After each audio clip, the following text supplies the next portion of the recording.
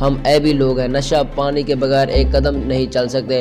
آپ کا شاید یہ پہلا مشن ہے۔ اس نے اچانک ہی سوال داغ دیا۔ عابد خان نے بڑی الجھی ہوئی نظروں سے اس کی طرف دیکھا لیکن وہ کسی اور طرف دیکھ رہا تھا۔ یہ سوال خلاف توقع تھا۔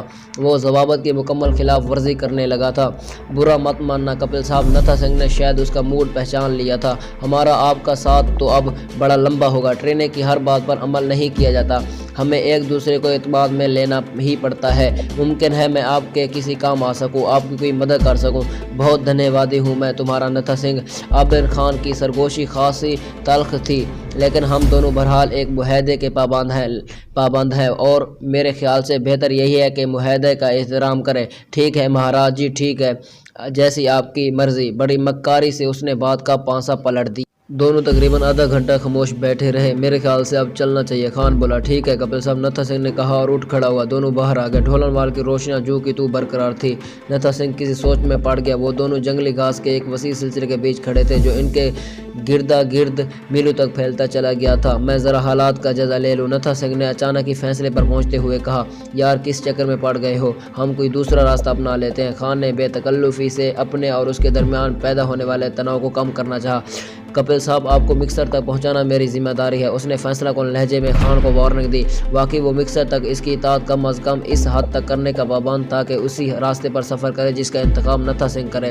خان چپکا ہو رہا ہے، تم یہاں اس برجی کے پاس بیٹھو۔ نتھا سنگھ نے ایک برجی کی طرف اشارہ کیا۔ میں آدھے گھنٹے تک لازماً واپس آ جاؤں گا۔ میرے خیال سے رات اسی گاؤں میں گزار لیتے ہیں، یہاں میرے جوٹی دار موجود ہے۔ وہ جانے کے لیے مڑا لیکن پھر رک کر خان کے نزدیک بیٹھ گیا۔ ایک چکر چلانا پڑے گا، اس نے سرگوشی کی۔ کیا؟ ڈھولر وال کے باہر ہی میرے یار کینسر سنگھ کی حویلی ہے۔ میں تمہارا تعارف نئی پارٹی کی حیثیت سے کروں گا اور اسے بتاؤں گا کہ ہم مال لے کر جس پارٹی کے لیے آئے تھے وہ لوگ یعنی جہاں سمگلر آپس میں ملاپ کر کے مال کا تبادلہ کرتے ہیں پر نہیں آ سکے، اور اسے بتاؤں گا کہ میں نے تم لوگوں کو راضی کر لیا ہے کہ مال کا معاملہ کینسر سنگھ سے طے کر لیں۔ یہ لالچ دے کر ہم اس کے پاس رات گزار لیں گے۔ تم یوں کرو، مجھے افیون دے دو جو تمہارے پاس ہیں، یہی اسے دکھا کر لالچ دوں گا اور کہہ دیں گے کہ باقی مال صبح ناکے اٹھنے کے بعد آدمی لے کر آئیں گے۔ صبح ہم اس کے بیدار ہونے سے پہلے نکل جائیں گے۔ میں اسے ذرا زیادہ پلا دوں گا۔ یوں بھی آج دیوالی کی رات ہے نا، اس نے پہلے بھی پی رکھی ہوگی۔ ایک لمحے کے لیے خان نے کچھ سوچا اور اپنے تھیلے سے افیم نکال کر اسے تھما دی۔ اس لمحے اس کے لیے سوا اس کے اور کوئی چارہ نہیں تھا کہ وہ نتھا سنگھ کی ہر ہاں میں ہاں ملائے اور بس۔ نتھا سنگھ کو گئے 10-15 منٹ ہونے کو آئے تھے اور خان کی نسیں سوچتے سوچتے پھٹنے لگی تھی۔ وہ ابھی تک کسی فیصلے پر نہیں پہنچ سکا۔ بچے، یہ جو گردن کے اوپر کدو رکھا ہے نا، جو کچھ ہے بس اسی میں ہے اور اسی سے ہے۔ وہاں تمہارے لیے کوئی مجلس عاملہ نہیں ہوگی جس کے ساتھ مشورہ کر کے تم کسی نتیجے تک پہنچ سکو۔ بس تم ہوگے بچے اور اللہ کی ذات۔ کسی بھی نتیجہ یا فیصلہ پر فوراً پہنچنا ہوگا اور یہ تب ہی ممکن ہے جب تمہارے اعصاب گھبرا کر جواب نہ دے جائیں۔ اپنی ذات پر اعتماد اور اللہ پر بھروسہ ہی تمہارے بہترین ہتھیار ہیں۔ بوڑھے صوبیدار میجر نے اس کی رہنمائی کی۔ ڈبل کراس، اس نے بڑبڑاتے ہوئے نفرت سے ہونٹ سکوڑے۔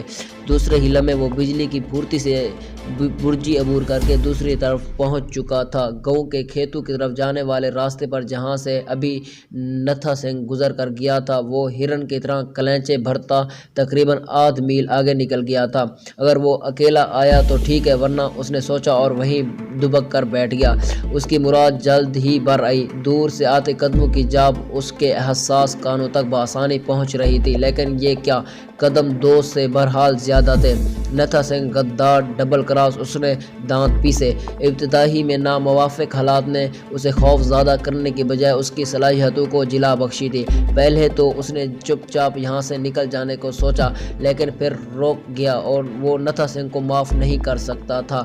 آنے والے 3 تھے، دونوں نے رائفلیں اٹھا رکھی تھی۔ ان کا تعلق BSF بارڈر سیکورٹی فورس سے تھا۔ تینوں کپل کو ترنوالا جان کر بڑے اطمینان سے چلے آ رہے تھے۔ دیوالی کی رات تھی اور آنے والے دونوں کا انداز بتا رہا تھا کہ وہ پیے ہوئے ہیں۔